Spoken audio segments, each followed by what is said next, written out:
जाम का परिणाम देखना चाहते हो? जाम का परिणाम देखोगे? जन अल्फा खराब सड़क के विरोध में प्रदर्शन कर रहे थे। वो अपनी मांगों को लेकर सड़क पर बैठ गए थे। पुलिस उनको जबरन उठाने लगी, लेकिन फिर भी वो लगातार नारेबाजी करते हुए दिखाई दिए। इस दौरान पुलिस पर आरोप है कि उन्होंने बच्चों को लात मारकर उठाया। वीडियो में दिखाई देता है कि दरोगा नीचे बैठे बच्चों के पास लात मारते हैं। इसके अलावा एक और वीडियो में वो बच्चों को धमकाते नजर आए। कहते हैं, जाम का परिणाम देखना है तुमको, दिखाएं अभी, सुनिए। जाम का परिणाम देखना चाहते हो? जाम का परिणाम देखोगे?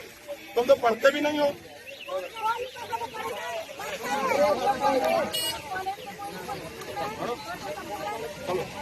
जाम लगाओगे, जाम का परिणाम देखना चाहते हो? जैसे ही ये वीडियो सामने आता है तो इस पर राजनीति भी होने लगती है। आम आदमी पार्टी के सांसद संजय सिंह ने इसको लेकर पोस्ट किया। पोस्ट करके लिखा, यूपी के महोबा में गड्ढा मुक्त सड़क का हक मांगने सड़क पर उतरे स्कूली बच्चों पर पुलिस की लातें और बदसलूकी। सड़कों के बड़े बड़े दावों की पोल महोबा के स्कूली बच्चों ने खोल दी, तो जवाब में पुलिस की बर्बरता मिली। जो हाथ कलम और किताबें थामने के लिए बने हैं, उन मासूम छात्र छात्राओं को सड़क से लात मारकर हटाना बेहद शर्मनाक है। ये कैसी व्यवस्था है जहां अपने भविष्य के लिए आवाज उठाने वाले मासूमों को इंसाफ के बजाय पुलिस का अत्याचार मिल रहा है। सत्ता के अहंकार में चूर सरकार बच्चों की सुरक्षा करने में पूरी तरह नाकाम साबित हो रही है, ये संजय सिंह लिखते हैं।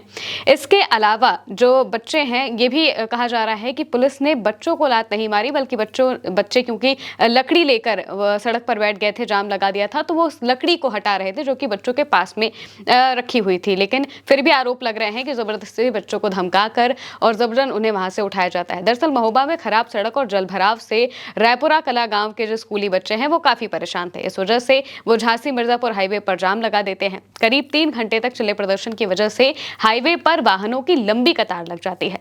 बच्चों का आरोप है कि गांव को जोड़ने वाला 3 किलोमीटर का रास्ता गड्ढों और जलभराव से पूरी तरह खराब हो चुका है। इससे स्कूल आने जाने में परेशानी हो रही है। ई रिक्शा व ऑटो पलटने से कई बच्चे लगातार घायल भी हो चुके हैं। प्रदर्शन के दौरान बच्चों ने सड़क पर लकड़ी और पत्थर रखकर यातायात रोक दिया। मौके पर पहुंची पुलिस पर प्रदर्शन कर रहे बच्चों के साथ बदसलूकी और बल प्रयोग करने का आरोप लगा है। छात्रों का दावा है कि पुलिसकर्मियों ने उन्हें सड़क से हटाने के लिए घसीटा। घटना के कुछ वीडियो भी सामने आए हैं जिनमें पुलिसकर्मी छात्रों को सड़क से हटाते नजर आ रहे हैं। छात्रों का कहना है कि ग्रामीणों ने कई बार अधिकारियों से शिकायत की, लेकिन समस्या का समाधान नहीं हुआ। आरोप है कि जब ग्रामीण या फिर बच्चे मिल संचालकों से सड़क पर पानी बहाने और भारी वाहनों की आवाजाही को लेकर विरोध करते हैं तो उन्हें धमकाया जाता है। दरअसल जो गांव वाले हैं और जो बच्चे हैं, उनका ऐसा कहना है कि उनके गांव के पास एक मिल है। अब मिल तक जाने के लिए जो भारी वाहन आते हैं, वहां से सामान ले जाने या फिर लाने के लिए, वो उन वाहनों की वजह से सड़क खराब हो जाती है। और इसके अलावा जो मिल का वेस्टेज है वो भी सड़क पर आता है। जब इसको लेकर शिकायत की जाती है तो उन्हें उल्टा धमकाया जाता है और कार्रवाई नहीं होती है। कार्रवाई नहीं होने से ही बच्चे नाराज हुए और इस वजह से उन्होंने हाईवे पर जाम लगा दिया। छात्रों का आरोप है कि पुलिस ने उन्हें हटाने के लिए बल प्रयोग किया और कुछ पुलिसकर्मियों ने बच्चों के साथ अभद्रता भी की।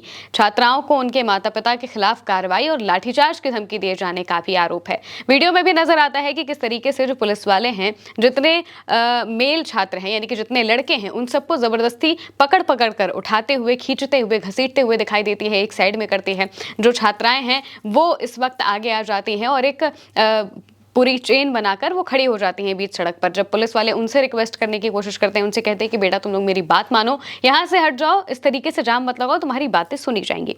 लेकिन जो छात्राएं हैं वो बार बार यही कहती हैं कि हमारी मांगे पूरी करो, हमारी मांगे पूरी नहीं होंगी तो हम यहाँ से नहीं जाएंगे। और इसके बाद आरोप लग रहा है कि फिर उन छात्राओं को धमकी दी जाती है कि उनके परिवार वालों पर कार्रवाई कर दी जाएगी, उन पर लाठीचार्ज कर दिया जाएगा। ये जो धमकी है वो ये दी जाती है।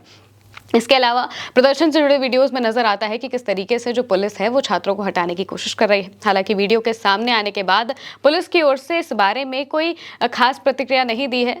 पुलिस ने खाली इतना कहा है कि छात्रों को वहां पर हटा दिया गया था। घटना को लेकर छात्रों में नाराजगी है। छात्रों का कहना है कि सरकार शिक्षा को बढ़ावा देने की बात करती है, लेकिन खराब सड़क और जलभराव की वजह से वो समय पर स्कूल नहीं पहुंच पा रहे हैं। उनका कहना है कि सड़क की समस्या का स्थायी समाधान होने तक वो आवाज उठाते रहेंगे।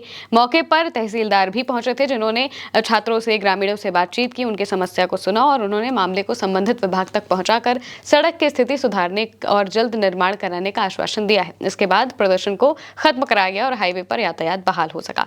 एक के बाद एक उत्तर प्रदेश से ऐसी तस्वीरें सामने आ रही हैं जहां पर जो छात्र हैं वो सड़कों पर उतरे हुए हैं, प्रदर्शन कर रहे हैं और उनके प्रदर्शन की वजह से अब सरकार बुरी तरीके से हिल चुकी है। इसी प्रदर्शन की वजह से देखने को मिल रहा है कि अब जो माता पिता हैं वो भी बच्चों के साथ आ चुके हैं और वो भी सरकार से सवाल पूछने लगे हैं, जिसका सीधा सा मतलब यही है कि आने वाले चुनाव में बीजेपी के लिए मुश्किलें बहुत बढ़ जाएंगी, क्योंकि अगर बच्चों को बेसिक सुविधाएं तक नहीं मिलेगी और बच्चे इसके खिलाफ खड़े हो रहे हैं तो जाहिर सी बात है कि उनके माता पिता को भी ये बात समझ में आएगी कि आखिर सरकार उनके लिए क्या कर रही है। फिलहाल के लिए मेरे अनेक महिमा के साथ इस खबर में इतना ही। आप देखते रहिए उल्टे चश्मे न्यूज़।